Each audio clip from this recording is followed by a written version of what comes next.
Dear viewers, আসসালামু আলাইকুম। আমরা রাইট নাও ভার্বসের যেসব ওয়ার্ডের পর ভার্বের বেস ফর্ম হয় সেই ওয়ার্ডগুলো একটা টেকনিকের মাধ্যমে শিখে নেব।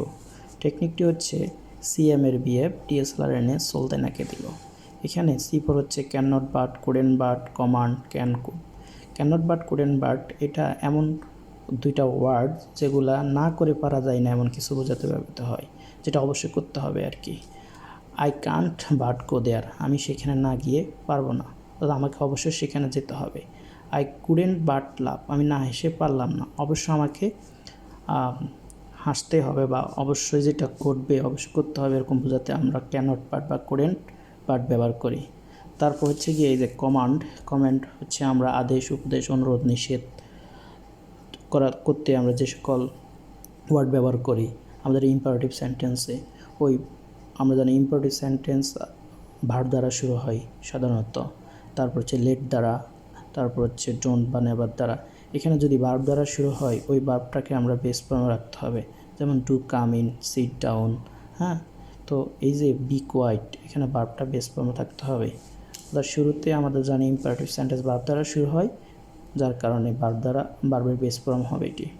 তারপর হচ্ছে সকল মডেল ভার্বের উপর সাধারণত ভার্বের বেস ফর্ম হয়, এবং মেক, মে, মাইট, মাস্ট এগুলো তো মডেল ভার্ব, কিন্তু মেকটা হচ্ছে এখানে পজিটিভ ভার্ব।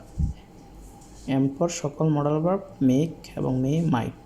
তারপর হচ্ছে গিয়ে মাস্ট, এখানে মেকটা হচ্ছে গিয়ে পজিটিভ ভার্ব, আর এই পজিটিভ ভার্বের পর সাধারণত পজিটিভ ভার্বের পর পার্সন থাকুক অথবা থিং যাই থাকুক ভার্বের বেস ফর্ম হয়। আমরা যদি একটা এক্সাম্পল দিই, আই মেক হিম আন্ডারস্ট্যান্ড, আমি তাকে বুঝাই, তাহলে এখানে মেকটা হচ্ছে গিয়ে পজিটিভ আর হিমটা হচ্ছে পার্সন থাকার কারণে ভার্বের বেস ফর্ম হয়েছে, এবং থিং থাকলেও কি ভার্বের বেস ফর্ম হয়। তারপর হচ্ছে আমরা যদি এখানে বি পর দেখি, behold, bid, be able to, তাহলে আমরা যদি একটা এক্সাম্পল দেখি, I behold him reap the crops. তারপরে যেখানে বিহোল্ড আছে আর এখানে রিপটা বেস ফর্মে থাকবে। তারপর হচ্ছে বেইট, হি বেইট মি, সে আমাকে যাওয়ার অনুমতি দিল। এখানে বেইট হচ্ছে, বেইটের পর ভার্বের বেস ফর্ম হবে, যেমন I bid you speak the truth, আমি তোমাকে সত্য বলার আদেশ দিই। তাহলে এখানে বিডের পর কি ভার্বের বেস ফর্ম হয়েছে। তারপর আমরা যদি খেয়াল করি, এখানে বি এবল টু নামক একটা ওয়ার্ড আছে, তারপর এটার পর সাধারণত ভার্বের বেস ফর্ম হয়। যেমন আমি যদি বলি she is able to swim, এখানে সুইমটা হচ্ছে ভার্বের বেস ফর্ম, অর্থাৎ সে সাঁতার কাটতে সক্ষম। তারপর এখানে লেখা আছে ডিপোর্ট, টু ডু ভার্ব, যেগুলো হচ্ছে টু, ডু, ডাজ, ডিড, এদের পর সবসময় ভার্বের বেস ফর্ম হয়। আমি যদি একটা এক্সাম্পল দিই, ডিড ইউ সি হার, তুমি কি তাকে দেখলে, এখানে ডিডটা হচ্ছে আমাদের টু ডু ভার্ব, আর এখানে সিটা অবশ্যই ভার্বের বেস ফর্ম রাখতে হবে। তারপর এইচ পর আমরা দেখবো যে হেল্প, হেয়ার, হ্যাভ বলে রাখা ভালো, এখানে হেল্প এবং হ্যাভ দুইটা হচ্ছে পজিটিভ ভার্ব। তারপর হেল্প হচ্ছে এমন পজিটিভ ভার্ব যার পর আমাদের কি ভার্বের বেস ফর্ম হয়, আবার হ্যাভের পর ভার্বের বেস ফর্ম হয় যদি পার্সন থাকে আর কি। তাহলে আমরা যদি এক্সাম্পল দেখি, এখানে I hear the baby cry for its mother, আমি শুনলাম বাচ্চাটি তার মায়ের জন্য কান্না করে। তো এখানে এই যে ক্রাই, এই যে হেয়ার থাকার কারণে ভার্বের বেস ফর্ম হয়েছে, I hear the baby cry for its mother, এই যে এখানে হেয়ার ওয়ার্ডটা থাকার কারণে ভার্বের বেস ফর্ম হয়েছে। তারপর হ্যাভ হচ্ছে এখানে পজিটিভ ভার্ব, এখানে পজিটিভ ভার্বের পর পার্সন আছে, পার্সন থাকার কারণে এখানে ক্লিনে থাকবে, যেমন I have Alex clean my room, অর্থাৎ অ্যালেক্সকে দিয়ে আমি আমার রুমটা পরিষ্কার করাই। তারপর I saw him go in silence, এখানে সটা এই যে আমাদের এস পর হচ্ছে সি, সাবজেক্টিং ওয়ার্ড শ্যাল, শুড, এখানে যদি আমরা সি এর পাস ফর্ম দেখি স এর পর আমরা দেখতেছি এখানে ভার্বের বেস ফর্ম হয়েছে। তাও আবার এখানে ভার্বের সাথে আইএনজি হতে পারে, সেটা হচ্ছে আমরা দুইটা ভার্ব পাশাপাশি থাকলে পরবর্তী ভার্বের সাথে আইএনজি হয়, এটা আরেকটা রুলে দেখব, যে সময় ভার্বের সাথে আইএনজি যুক্ত হয় ওইটা শেখাবো। তারপর আমাদের পজিটিভ ভার্ব অন্য একটা আছে, সেটা হচ্ছে লেট। তাহলে আমরা এখানে মেক, লেট, হেল্প, হ্যাভ এই চারটা পজিটিভ ভার্ব নিয়ে কথা বলতেছি। তাহলে এই যে এই লেটের পর সাধারণত ভার্বের বেস ফর্ম হয়, let the girl sing a song, অর্থাৎ মেয়েটাকে একটা গান গাইতে দাও। তারপর did teachers let the student discuss among themselves, অর্থাৎ শিক্ষক ছাত্রছাত্রীকে তাদের মধ্যে আলোচনা করতে অনুমতি দিলেন। তারপর হচ্ছে আমাদের এইচ ফর হ্যাভ, আবার এইচ ফর হ্যাভও বসানো যায়, যেখানে have to, H for have to, have to. তাহলে আমরা যদি একটা উদাহরণ দিই,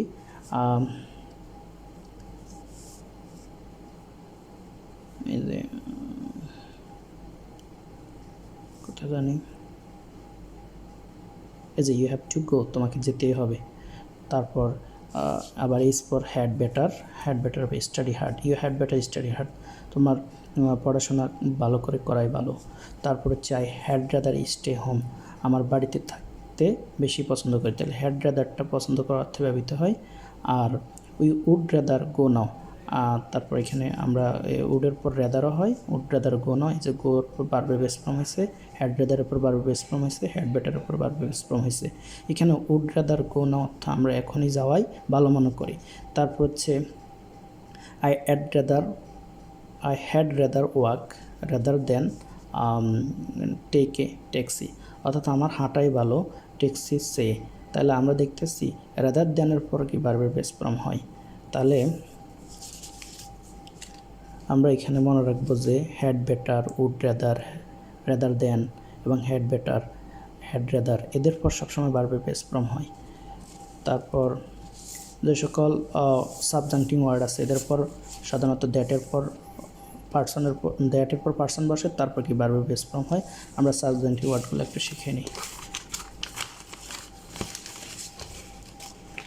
এই যে সাবজাংটিং ওয়ার্ডগুলো মনে রাখার কৌশল হচ্ছে রূপা ইজ মডার্ন, এখানে R for require, request, recommend, U for urge, urgent, P for purpose, A for advise, আক্স, I for insist, imperative, important, S for stimulate, stipulate, suggest, M for move, mandatory, O for order, obligatory, D for decree, demand, E for essential, N পর necessary.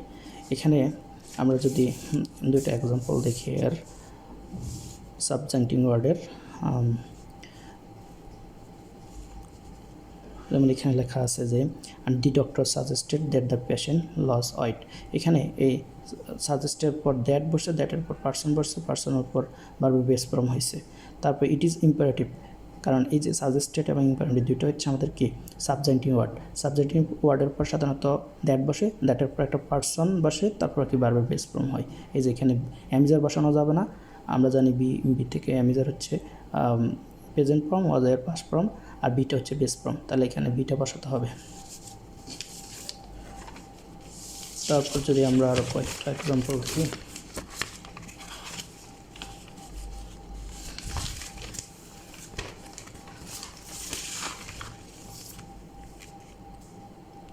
এই যে আমাদের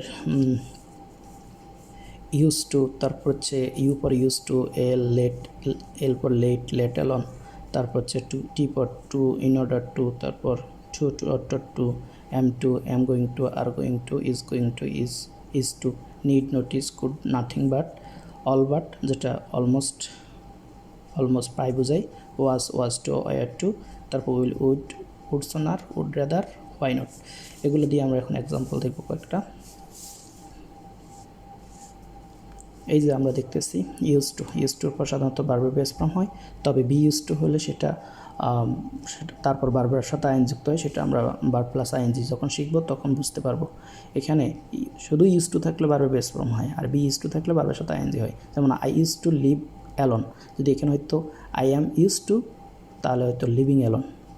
তারপর he can't speak English let alone write it, এখানে he can't speak English মানে হচ্ছে সে ইংরেজি কথা বলতে পারে না, লেট অ্যালোন রাইট ইট, এটা লেখা তো দূরের কথা, মানে লেখার কথা চিন্তাই করা যায় না। তাহলে এখানে লেট অ্যালোনের উপর কি বারবার বেস ফর্ম হয়।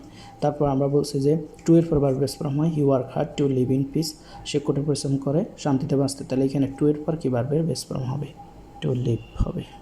হ্যাঁ, তারপর she studies hard in order two pass the exam, এখানে ইন অর্ডার টু টু এর মতো পারপাস বোঝায় বা উদ্দেশ্য বোঝায়।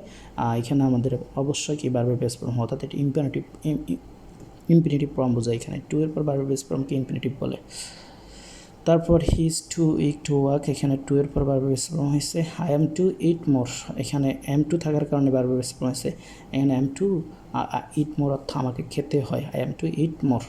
তারপর I am going to open A bank account, আমরা এই পদ দেখছিলাম এম টু, এরপরে এম গোয়িং টু দেখছিলাম আমি একটা ব্যাঙ্ক অ্যাকাউন্ট খুলতে যাচ্ছি। এই যে এখানে এম গোয়িং টুর পরে ভার্বের বেস ফর্ম হয়েছে। They are going to play football, তারা ফুটবল খেলতে যাচ্ছে, এখানে টু এর পরে ভার্বের বেস ফর্ম হয়েছে। তারপর আমরা এখানে আই ফর ইজ টু দেখছিলাম, তারপর ইজ গোয়িং টু দেখছিলাম। তাহলে আমরা যদি এখন দু একটা এক্সাম্পল দিই, যেমন হি ইজ টু রাইট, তাকে লিখতে হয়। He is going two practice English, তাকে ইংরেজি প্র্যাকটিস করতে যাচ্ছে। তারপর হচ্ছে আই নিড নট স্টাডি, আমার এখানে এই নিডটা হচ্ছে আমাদের মেন ভার্ব হিসেবে কাজ করা, অর্থাৎ আমার পড়াশোনা করা দরকার। কিন্তু যখন আমি নিড নট ইউজ করবো তখন এটা মোরাল ভার্ব হিসেবে কাজ করবে, অর্থাৎ আই নিড নট লিভ, আমার ত্যাগ করার দরকার নাই। তারপর হচ্ছে আই নোটিস, এখানে আমরা এম ফর নিড, নোটিস এবং কুড ডু নাথিং বাট, অর্থাৎ need, notice, could do nothing but, এদের পর আমাদের সাধারণত ভার্বের বেস ফর্ম হয়। তাহলে আমরা যদি দেখি I notice him leave the room, তাহলে আমি লক্ষ্য করলাম সে রুমটা ত্যাগ করলো, তাহলে এখানে ত্যাগ করতে লক্ষ্য করলাম, তাহলে লিভটা হচ্ছে ভার্বের base form. I could nothing but wait, অর্থাৎ আমি কিছু করতে পারলাম না, শুধু অপেক্ষা করলাম। এই যে এখানে কুড বাটের পর ওয়েট হয়েছে, অর্থাৎ ভার্বের বেস ফর্ম হয়েছে। He all but admit defeat, সে প্রায় মানে পরাজয় স্বীকার করলো, এখানে এই অল বাটটা হচ্ছে প্রায় বোঝায় এবং এরপর কি ভার্বের বেস ফর্ম হয়েছে। তারপর I watch him leave the room, এখানে ওয়াচটা হচ্ছে আমাদের এই যে ডব্লিউ পর হচ্ছে ওয়াজ টু আয়ার টু, তারপর will, would sooner, would rather, why not, এদের পর সাধারণত ভার্বের বেস ফর্ম হয়। তাহলে আমরা দেখলাম যে এখানে I watch him leave the room, এখানে আমি তাকে সে রুমটি ত্যাগ করতে আমি দেখলাম। তাহলে আবার আমরা ইউ ও টু এর পর সবসময় ভার্বের বেস ফর্ম হয়, আর ও টু উচিত অর্থে ব্যবহৃত হয়। You ought to go there, তোমার সেখানে যাওয়া উচিত। তারপর আই ওয়াজ টু রাইট, এখানে ডব্লিউ পর আবার was to, I was to write মানে হচ্ছে আমাকে লিখতে হয়েছিল। They were to play football, তাদেরকে ফুটবল খেলতে হয়েছিল। I would sooner leave than argue, এখানে আর্গিউ, এখানে আমাদের এই উড সোনার উপর কি ভার্বের বেস ফর্ম হয়, যার অর্থ হচ্ছে তর্ক করাচ্ছে আমার চলে যাওয়াই ভালো। এখানে I would rather stay home, এই যে ডব্লিউ পর আবার উড রাদার স্টে, আমি বাড়িতে থাকাই ভালো। তারপর হচ্ছে হোয়াই নট ট্রাই অ্যাগেন, এখানে হোয়াই নটের পর ভার্বের বেস ফর্ম, হোয়াই নটের পর আবার ভার্বের বেস ফর্ম, হোয়াই নট আক্সার, আবার এখানে হোয়াই নট ট্রাই অ্যাগেন, অর্থাৎ হোয়াই নট ট্রাই অ্যাগেন, চেষ্টা করবো না কেন। তারপর হচ্ছে হোয়াই নট আক্সার, তাকে জিজ্ঞেস করবো না কেন। তাহলে এরকম অর্থে আমরা সাধারণত ভার্বের বেস ফর্ম বসাই, যে ট্রাই আক্স হয়েছে। তো আমরা টেক্সটটার পাশাপাশি কয়েকটা এক্সাম্পল দিলাম, তবে টেক্সটটা গুরুত্বপূর্ণ, এটা যদি মনে রাখতে পারেন তাহলে আমরা কোন ওয়ার্ডের পর ভার্বের বেস ফর্ম হয় তা মনে রাখতে পারবো এবং আমরা পরীক্ষায় ভালো করতে পারবো। আজ এতটুকু থাকলো। নেক্সট থেকে আমরা ভার্বের প্রেজেন্ট ফর্ম, পাস্ট ফর্ম, কোন সময় হয় এবং আমরা যে কিওয়ার্ডগুলো আছে অথবা টাইম অ্যাডভার্বিয়ালসগুলো আছে এগুলো শিখে নেব। ঠিক আছে, খোদা হাফেজ।